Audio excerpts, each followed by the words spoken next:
Trump tells us all the time that he was able to stop illegal migration. So, we want to learn from him, and we should be holding our closest ally as close as we possibly can. There are people within the BBC that have a left-wing bias agenda, and the documentary that they tried to put out about the conflict in Gaza, the documentary filmmaker had links to Hamas. I mean, what checks and balances take place? Yeah. Clearly none. Do you think he fancies himself as a bit of a Hugh Grant character then? Because apparently, so Bridget Jones and Mark Darcy, apparently that character was based on Keir Starmer. Well, he might have had more success at it. Yeah. I mean, he might have fancied going into acting. We might see him in our cinema screens very soon. It's Tuesday and we're just 9 days away from Christmas, and we're back with another episode of Daily Expresso. I'm Meika Smiles, and today I'm joined with former Tory Special Advisor Charlie Rowley. How are you today, Charlie? I'm very well. How are you? Thank you for having me. Very good. No problem. 9 days. I didn't realise. No, I didn't realise. Till Christmas. It's creeping upon us. It's so quick, isn't it? So let's start with a big one, Charlie. Just days before Christmas, Donald Trump has thrown a hand grenade at Keir Starmer's plans for a quiet Christmas.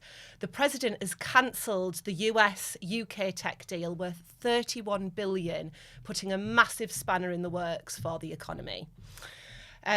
So what do you think about all of this, Charlie? I mean, obviously, I can remember when this was first announced, when Trump had kind of come over on his state visit, and it was huge. And I remember thinking, that is quite impressive.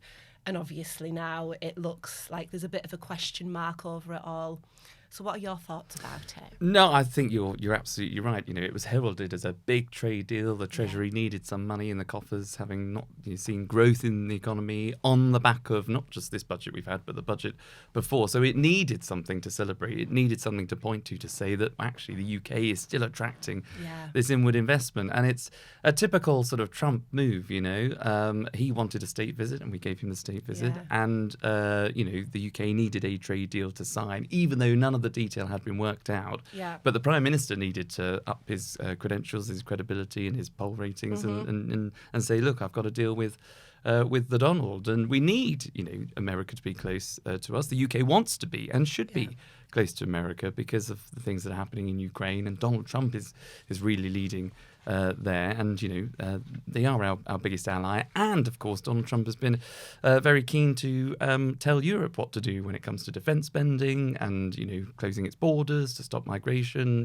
Donald Trump tells us all the time that he was able to stop illegal migration. So, we want to learn from him, and we should be holding our closest ally as close as we possibly can. But without any detail, forgive me for being thrashed out during that visit, that means now Donald Trump holds, again, all the cards and is able to say, look, actually, this isn't working for us, so we're going to hold fire here, or we're not going to sign anything until we get a bit more from you in the UK. And it's just another bad look for the government when the business secretary and I think the science secretary is out there as well at the same time. And Donald Trump has decided, no, we're not going any further with this deal, which, as you say, is $31 billion worth of investment in the UK. So what does Keir Starmer do next? Like, does he respond to this, or does he just kind of keep quiet and hope it all goes away? Because it does seem to have gone a little bit under the radar today, I think. Yeah, I think you're absolutely right. There is other news, I think, that dominates today when it comes to Donald Trump, primarily the BBC, which I'm sure we'll get on to. Yeah. But you're right. How does the Prime Minister respond? I think they've put out a statement today to say, look, we're pretty sure that, we can get this deal over the line still. They're very tough, those American negotiators, and it's all just part of the act in order to get a deal signed. But it really is, a bad day, a bad news day. For the UK economy, if Donald Trump is not going to go ahead with what we all thought might happen, and the UK won't receive that investment, that would be a terrible day for the economy, not least of all the employment figures as well, which are out today. So I think the Prime Minister needs to get something delivered, but also needs to keep spirits high. Keep promoting the UK and say, well, look, this is just one aspect of a trade deal. We got a trade deal with India. We're doing many other trade deals around the world. Of course, he'd be able to promote that message a bit more and say, don't worry, rest easy here because we're doing all these trade deals. He'd be able to float that message a bit easier if he wasn't so critical of Brexit, saying that Brexit was part of the problem. The whole benefit of Brexit was to be able to have all these trade deals around the world. So you can't, on the one hand, blame Brexit and say that that's part of the problem. At the same time, trying to get trade deals with the likes of India and America. So he's stuck between a rock and a hard place in terms of his messaging. And what about, because the kind of message I felt is that they were busy mates kind of thing and friends forever. How does that impact on that kind of status between the US and the UK, do you think?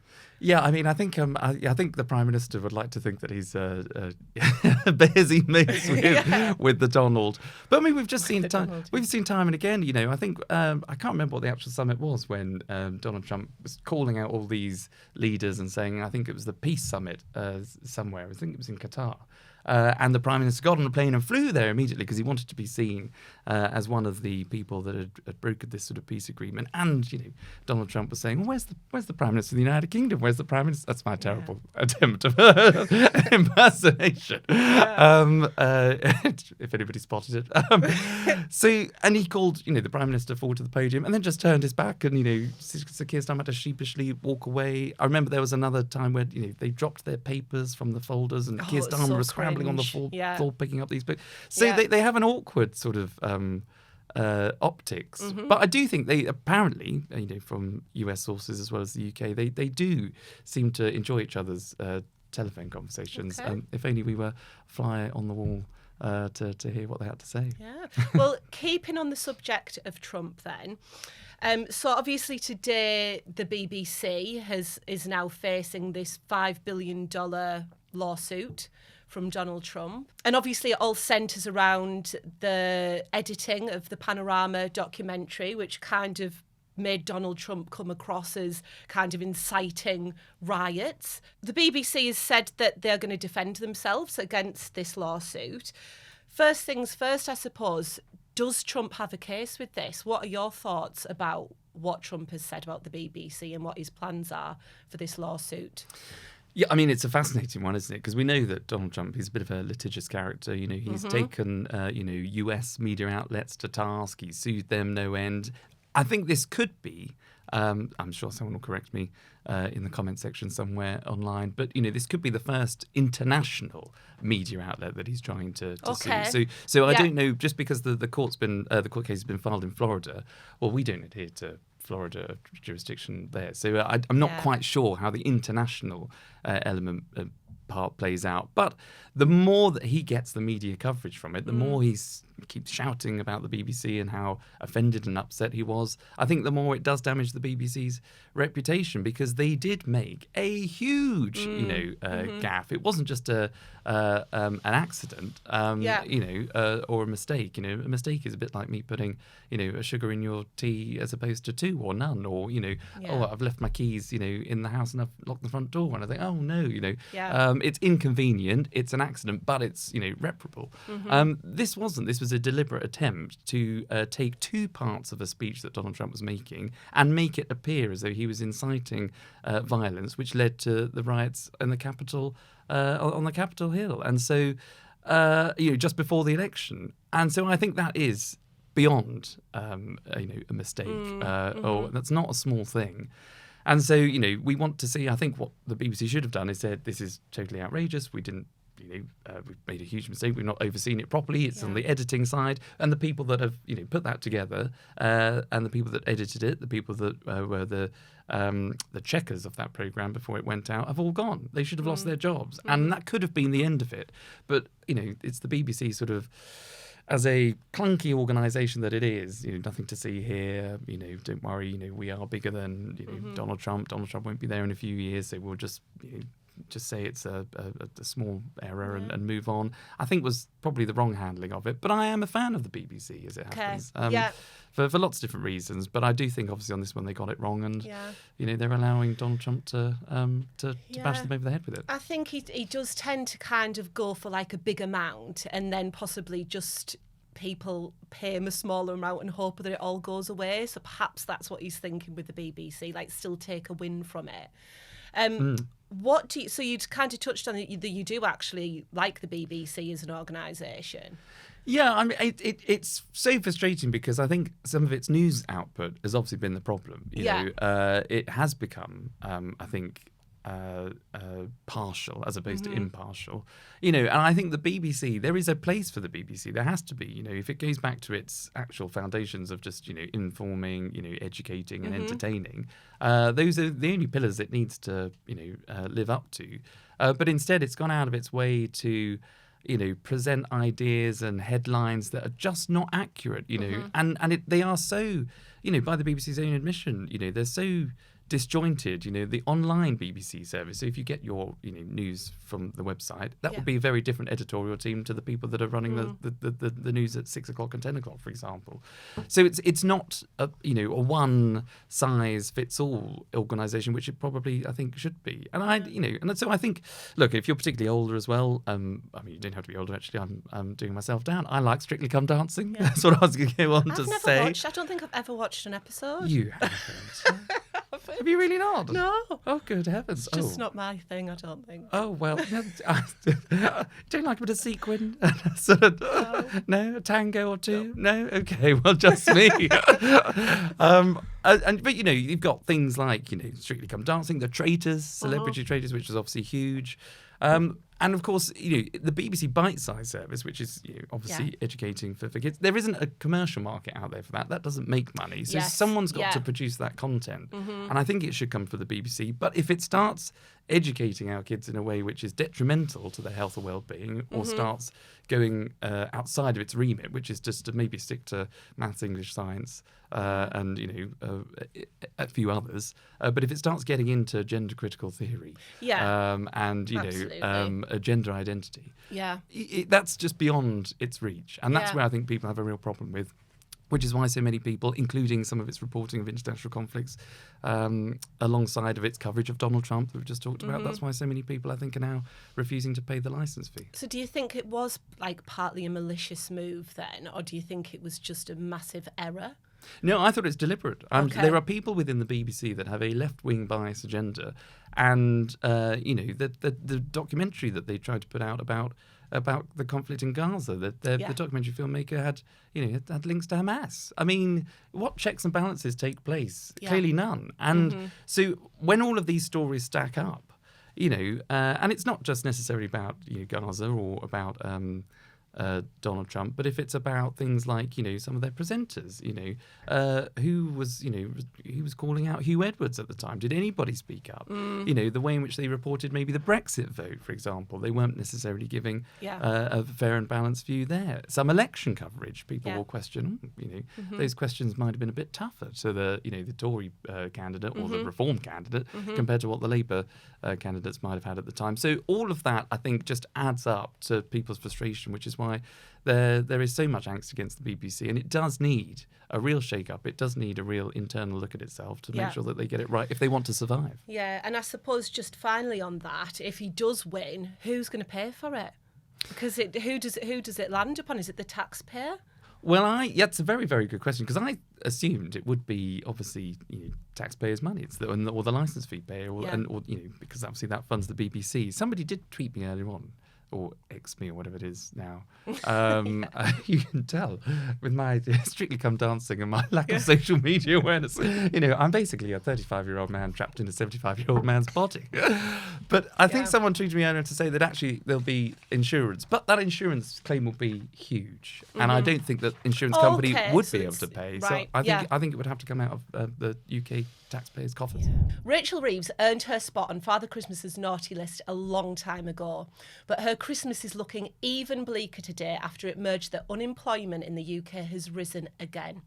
The Office for National Statistics says unemployment rose to 5.1% in the 3 months to October, up from 5% in the 3 months to September. This is such a sore point for Rachel Reeves, isn't it?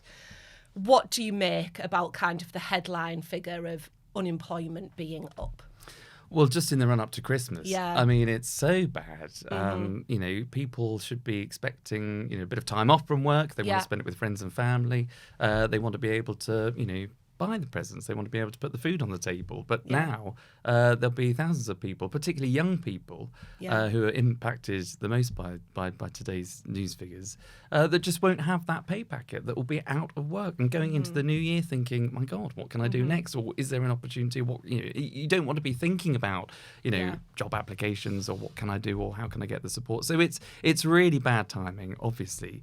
But what adds insult to injury is the fact that I think the government have also said that this is just on the back of what they've inherited. And you think no, that can't be We've true. already had a budget, haven't we?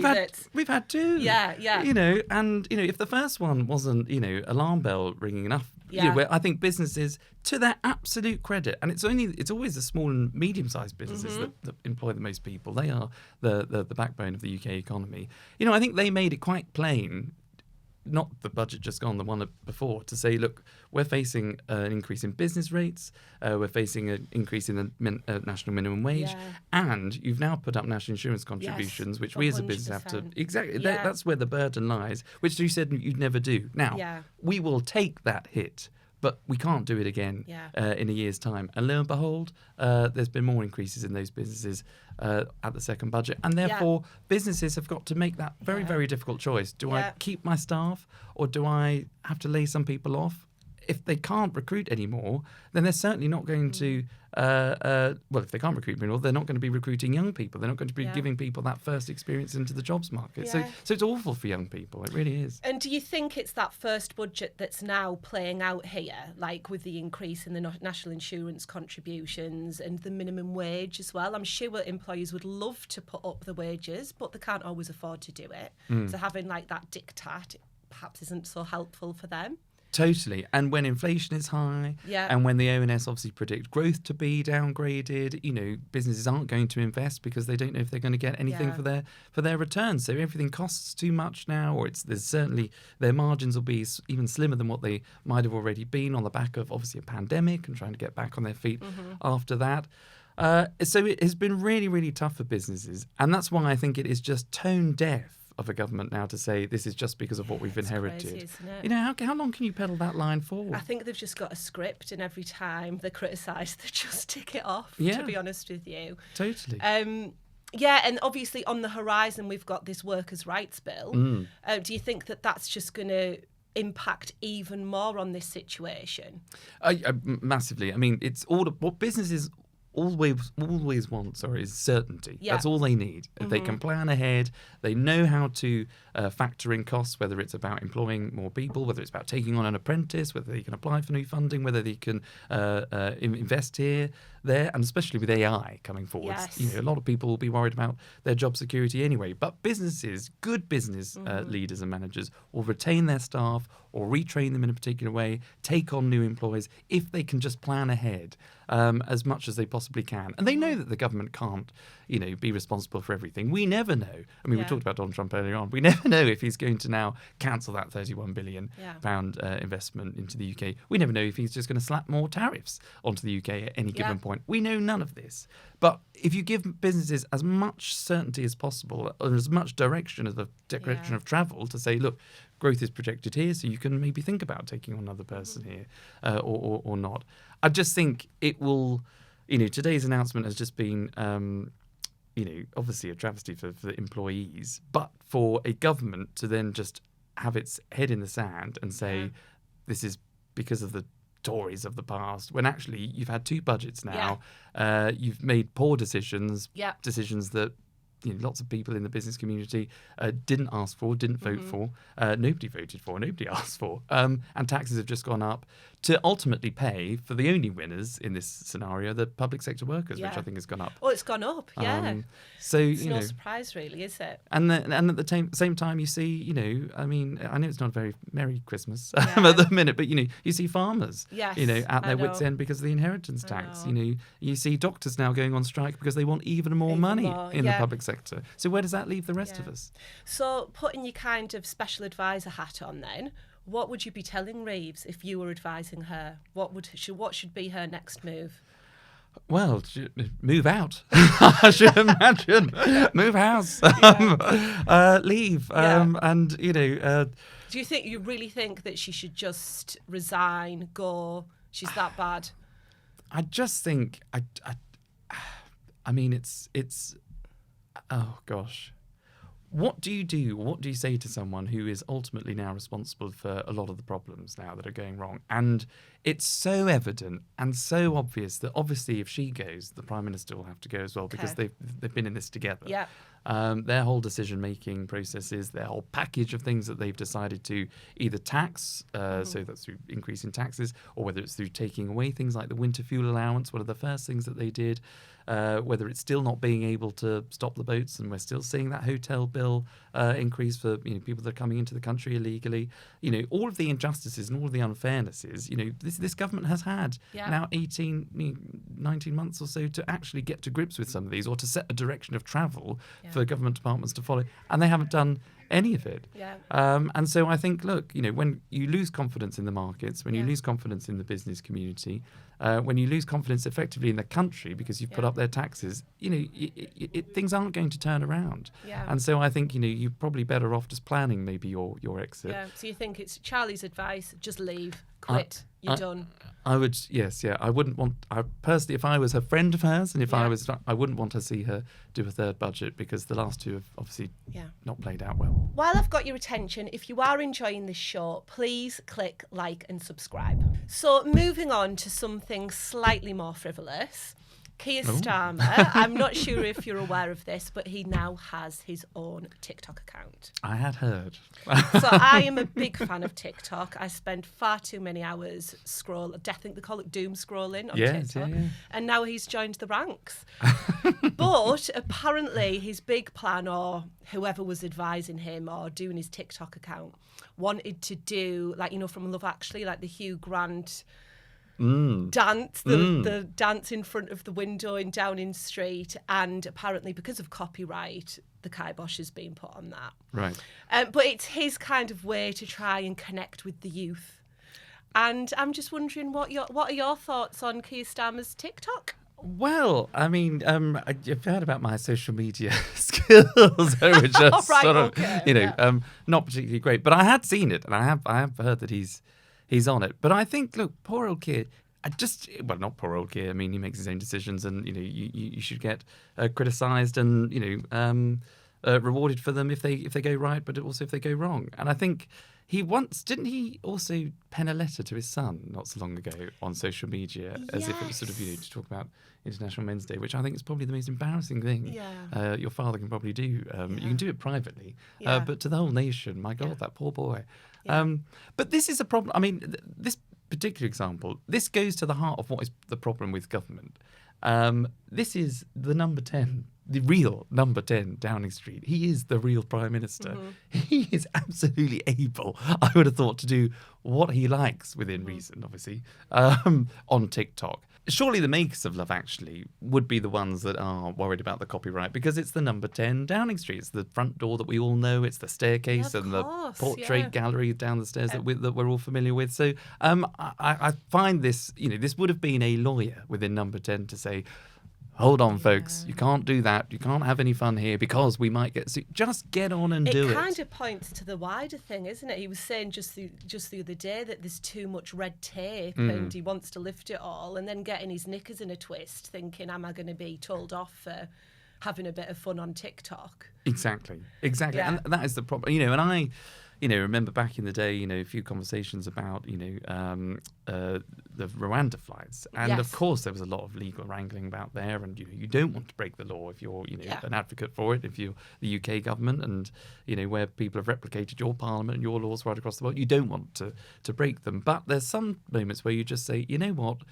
Just stuff it. Stuff it. Or we'll get a better lawyer. If we can't get an answer from the current set that we've got that might be too shy, or we'll deal with it afterwards. Because an agreement was made between a sovereign country, the UK, and another sovereign, Rwanda. So just get those flights off the ground. And if anyone wants to take us to task afterwards, of course, we'll play part of that legal process. But for lawyers to block as much as they do, even so much as what I imagine is a TikTok video in your own home. I mean, that just says it all, doesn't it? So do you think he fancies himself as a bit of a Hugh Grant character then? Because apparently, so Bridget Jones and Mark Darcy, apparently that character was based on Keir Starmer. Oh, really? Apparently so. That's what I've heard. Well. So do you think he sees himself as this kind of like I think he might have had handsome movie star character? Yeah, well, he might have had more success at it. Yeah. I mean, he might have fancied going into acting. We might see him in our cinema screens very soon. Yeah. Maybe not along with Rachel. Maybe. She'll be sort of there, front row, popcorn popping. Yeah. And do you think that kind of people in politics should be on TikTok? Do you think it's a bit unbecoming, or do you think that it's necessary in today's kind of society that they do kind of get involved and give it a try? I actually don't think it's necessary, Okay. no. And I know everybody will be like, oh, well, you've got to be on here, you've got to be on there, you've got to tell as many people and as many audiences your message. And that is true. But you can do that in, I think, a much more simple and simpler way, which is, just clipping up maybe a speech that you've delivered in the House of Commons. Okay, yeah. Or by, publishing a letter that you've written to the authority, or doing things that don't necessarily have to be what you might perceive to be catchy, but are actually cringeworthy. Yeah. And what basically then, in the long run, I think, because I have huge respect for people that are in elected politics at every level, but you don't want to necessarily open yourself up to too much hate mail, which you ultimately get on TikTok, on Instagram, on X, on any other social media platform available, YouTube, whatever, including your own email sack. So, I don't think it's necessary for politicians to put themselves through things that they might not be natural at. There are some politicians that are great thinkers, policy wonks, and stick to what you know, because it's authenticity ultimately 100%. that gets you the respect, not how many likes or views or clicks, tweets you've got on social media. Not doing a daft dance on TikTok. Right, everybody, so that is all we've got time for today. Thank you so much, Charlie. It's been brilliant having you on. And JJ is going to be back tomorrow to dissect the biggest news stories of the day. Goodbye.